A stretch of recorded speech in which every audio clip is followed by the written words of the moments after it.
amantes, especialmente para un rey, nunca había sido inusual. Prácticamente se esperaba que disfrutaran de la compañía y los placeres de las mujeres, además de sus esposas.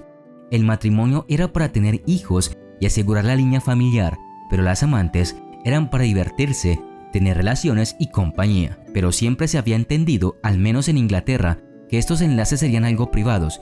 Incluso si todos en la corte sabían que el rey tenía un amante, se esperaba discreción.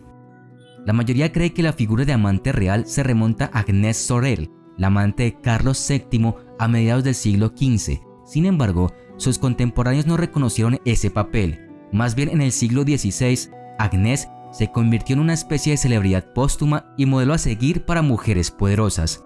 Al menos así fue hasta el siglo XVIII, cuando Pompadour se convirtió en la amante de Luis XV. Su bajo estatus hizo imposible mantener el secreto de su posición.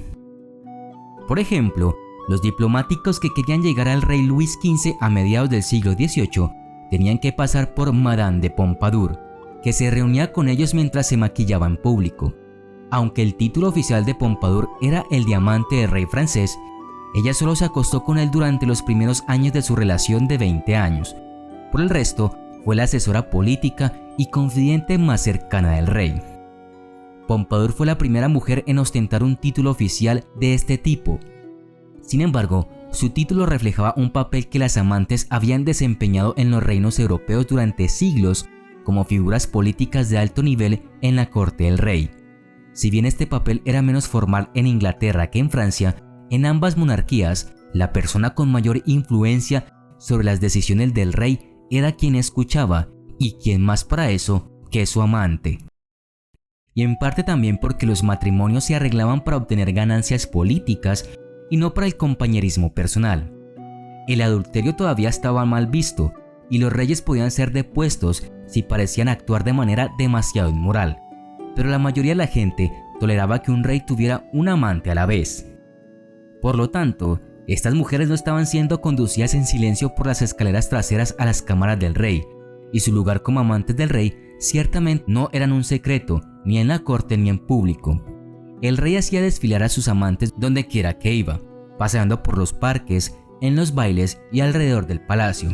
Siempre estaban vestidas con las ropas más finas, se les daban lujosos aposentos más bellamente decorados y más parecidos a los aposentos del rey, incluso a los de la reina, y se les colmaba de riquezas y lujos. A su vez, las amantes hicieron todo lo posible para mostrar públicamente el favor que tenían con el rey, mostrando joyas, dejando sus propios asientos en el teatro para sentarse junto al rey o haciendo alarde de sus amistades con los cortesanos favoritos del rey.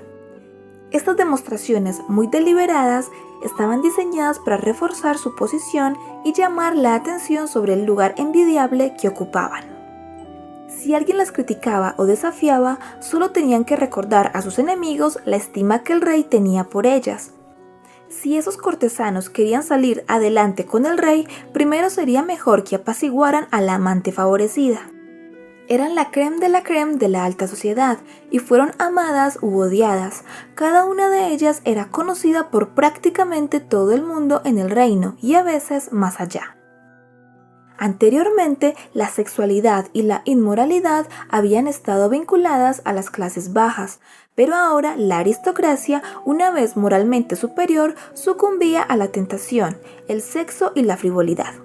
Las relaciones sexuales extramatrimoniales y el adulterio se consideraban un pecado que justificaba la vergüenza pública y los castigos, pero a medida que la aristocracia comenzó a aflojar su moral sexual y de una manera tan pública, gran parte de la sociedad comenzó a disfrutar de estos placeres. Sin embargo, esto no significaba que la reina tuviera novio. Esto se consideró traición porque creaba incertidumbre sobre si los hijos que tenían eran herederos legítimos. Las aventuras entre personas del mismo sexo eran aún más tabú y los rumores sobre ellas crearon problemas para la realeza. La mayoría de los miembros de la corte de un rey habrían sabido quién era su amante y probablemente estarían celosos y sospecharían de su influencia. Sin embargo, los miembros de la corte también podían promover sus propios intereses al ganarse el favor de un amante. En el siglo XVII, Barbara Palmer ayuda a hombres como Henry Bennet, primer conde de Arlington, a obtener acceso político a su compañero Carlos II, rey de Inglaterra. También ayudó a asegurar títulos oficiales para algunos de sus hijos ilegítimos con el rey. Según el país y el periodo de tiempo, las personas comunes fuera de la corte también podrían saber quién era el amante del rey. Era común que el rey viajara por su reino en los siglos XV y XVI y se presentara al pueblo en ceremonias públicas con su amante en lugar de su esposa. Había diferentes razones por las que el rey podría hacer esto. La reina podría estar embarazada, o la amante podría ser más atractiva, o podría ser más fácil sugerir ciertas cosas sobre el rey utilizando al amante. A los reyes les gustaba presentarse con alegorías que eran como otras personas famosas, ya sean esas personas santos o dioses griegos y romanos. Las amantes a menudo usaban su cercanía con el rey para promover sus propias creencias políticas o las agendas de su familia y amigos, sin mencionar el hecho de que podían ser oponentes peligrosos para cualquiera que se les cruzara. A veces denominadas los guardianes del rey, no solo tenían el afecto del rey y su oído, sino que a veces incluso podían controlar quién podía socializar con él. En sus aposentos se celebraban grandes fiestas a las que todos en la corte se apresuraban a ser invitados, pero ellas eran las que controlaban la lista de invitados. Incluso los embajadores extranjeros, que reconocieron su importancia, intentaron cultivar amistades con ellas y ganarse su confianza para tratar más de cerca con el rey. También tenían acceso al rey durante los momentos de tranquilidad e intimidad, charlando durante la cena, acostados en la cama por la mañana o cuando el rey buscaba consuelo y privacidad en sus aposentos, lejos de las exigencias de la realeza.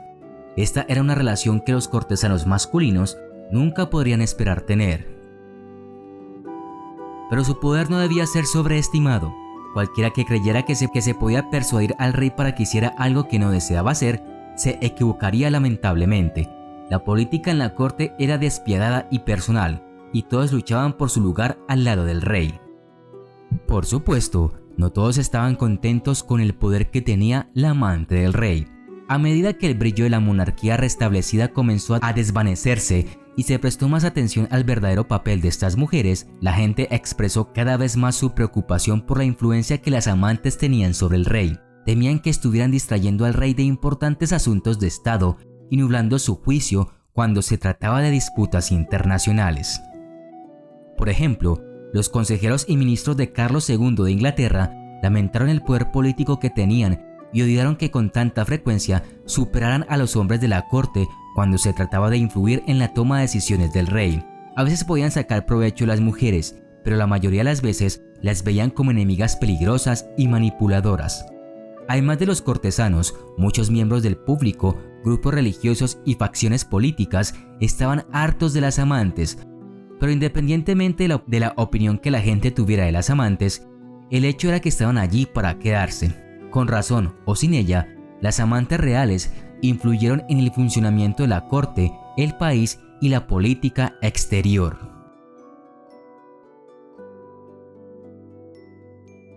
La Revolución Francesa de 1789 puso fin a la monarquía y a la poderosa amante real.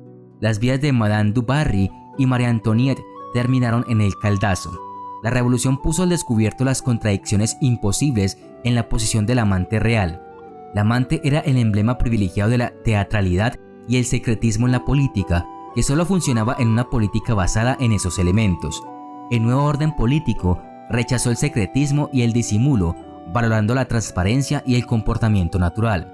Los revolucionarios estaban especialmente decididos a acabar con la influencia ilegítima de las mujeres en la política. Mientras que la monarquía regresó a Francia en 1815, la posición oficial de la amante real francesa no lo hizo. La política de la Edad Moderna no permitía que una mujer ocupara el puesto que tenían las amantes reales en el antiguo régimen.